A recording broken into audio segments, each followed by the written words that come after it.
Hi, my name is Rick Nunes. I'm Territory Manager for Montreal, Quebec. We're here at Programa on Canal Street, and we're going to see Mr. Brian Atwood, who's the foreman of this plant. And we're going to talk to him about the bucket program and how we can save him some money and provide him with solutions that his guys can implement and be able to save time and money. Come with me.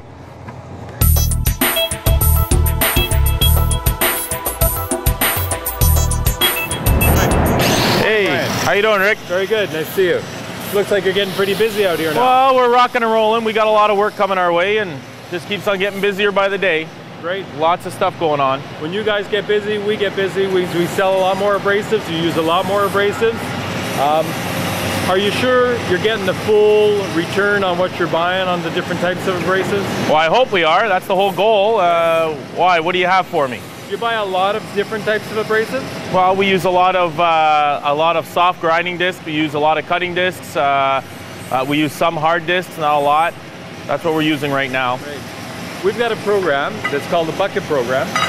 And what we do is we drop in a bucket anywhere in your plant. We ask the guys to fill it with everything that you're using. And in the end, we'll come back in a short while, evaluate what's there, and be able to tell you if you're getting your full return on your purchases that you've made, on the abrasives, be able to make some recommendations, allow you and your guys to be able to save time and money, and we know that John's going to really appreciate that. We always like to save money there, Rick. You know us. Perfect. So listen, I'm going to leave you this bucket. I'm going to come back in 2 weeks if that's okay with you. We'll take a look at what's in it, and we'll be able to go from there. Great stuff. Let's go for it. Thanks a lot. Thanks, buddy. Hey, good morning, Brian. Hey, how you doing, Rick? Very good, thanks. Nice to see you again. Long time no see. Yeah, it's been 2 weeks. I'm back to take a look at the bucket and see Great what stuff. we find in there. Good. We got it right over here for you. Perfect. Let's go take a look. Here we go, Rick. Perfect. Oh, look at that. There's quite a bit of abrasives in there already. It's only been 2 weeks. Gives you an indication of how much abrasives that you guys actually go through. Well, we're going through a little bit. We're going to take a look and see what we find in there.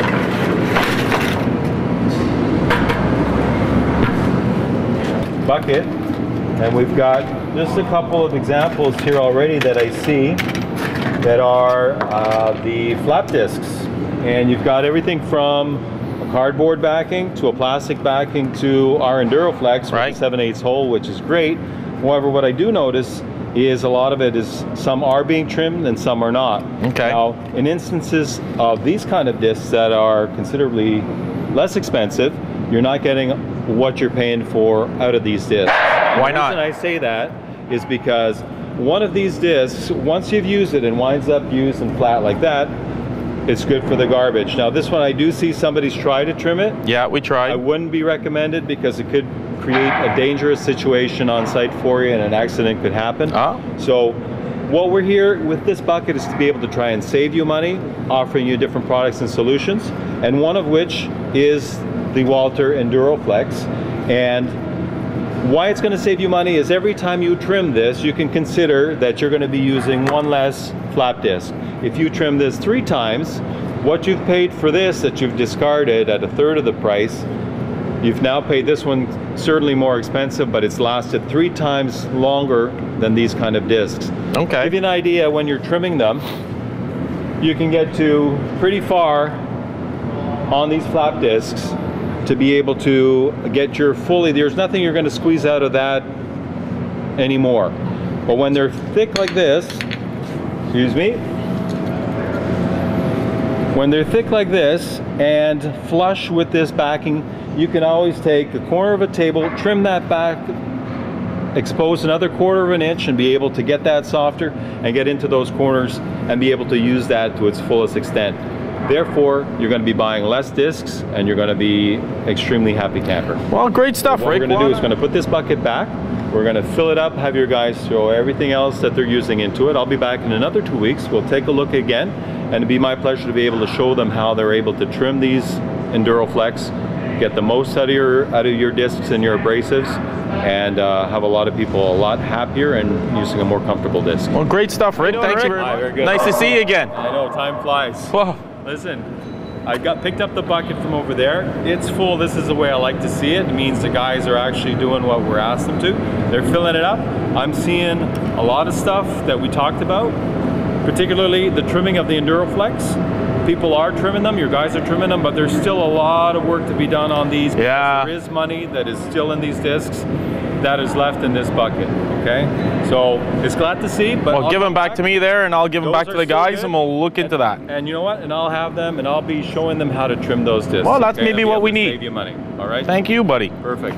Now, there is something else I did see here, and if I can find that thing. Well, here, Rick, why don't we just empty this sucker out? Here's where I want it. Okay. This is what I saw. I see you are using couple of competitive cutting discs. Right. And when I see stuff like this, sometimes the wear is good.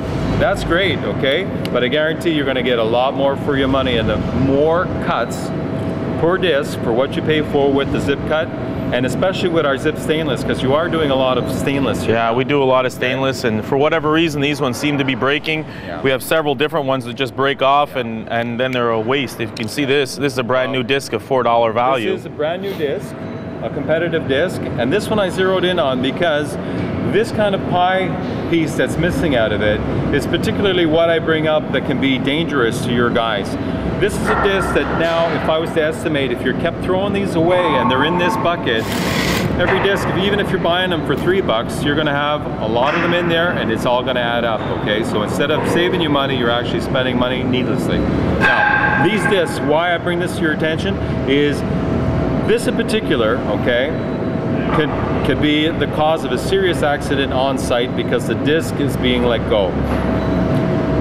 It's flying off. This piece is no longer on the disc, but it's actually went somewhere, and it could have actually injured somebody in the eye, and seriously at that. And so what you really tried to save, even though these probably were less expensive than our regular zip cuts, in the end, when they wound up in the bucket, you're no further ahead but you would have been with the zip cut. All right. Now, as far as safety, a lot of the guys now we're moving to is our zip combo. Okay. It's 5/64 thick. It allows you to grind and cut, particularly in steel and stainless. So you're doing two operations with the same disc. And the reason you can do that is because one, it's got a metal clad on it, a Type 27, and it is 5/64, so marginally thicker than your regular zip. However, anybody that's going to go and do a deburr operation and clean that up once they've cut it, if they use a cutting disc like that, you'd fray the edge of it and it would fly off. This is specifically made to allow you to cut and go back and grind and deburr, completely clean up what you've cut in complete safety, okay? Wow. So this is a guaranteed that there's not going to be any accidents on site using this. Yeah, our guys have a bad habit of grinding after they've cut with them, that's for sure. Okay, well, if that's the case, this is the type of disc that you should be looking at, because at 10,000 RPMs, when somebody is putting side pressure on a disc like this, it very easily is going to get frayed and it's going to fly off. Now, think of the pressure you're applying that way. If I can just cut this like this, imagine if you were leaning into it on a grinder, 10,000, you may not get injured, but your guy that's going to be down there probably will, okay? This won't happen with this kind of disc because it's secure because of this Type 27 cladding on it. Well, I appreciate that, Rick. Let me try this one out and let me get back to you. Absolutely. Look, I'll be back in a while and I'll see what you think of this disc, and I appreciate your comments. Perfect. Excellent. Thanks. So, Rick, I'd like to thank you for coming by the last couple months and helping us out here. We're saving tons of money with all the introductions to new products. We have that nice zip cup that we're being able to grind with, and now with the flex cut that you've offered us as well, and especially with a 2-in-1 grinding wheel, it's really helping us out a lot. And I'd appreciate if you could go over and help us out at our other plant just over here in Lachine, and maybe give them some advice on the products they're doing, because they're doing a lot of other stuff. Definitely. I'm going to see Ivano over at Norman Street at Protoplus, and I'll definitely bring him the recommendations that we saw here, and I'm sure it should be mirrored over there, and we can only double your savings and provide you with excellent solutions with the Walter brand. I appreciate it, buddy. My pleasure. Thank you very much. Okay, have a great day.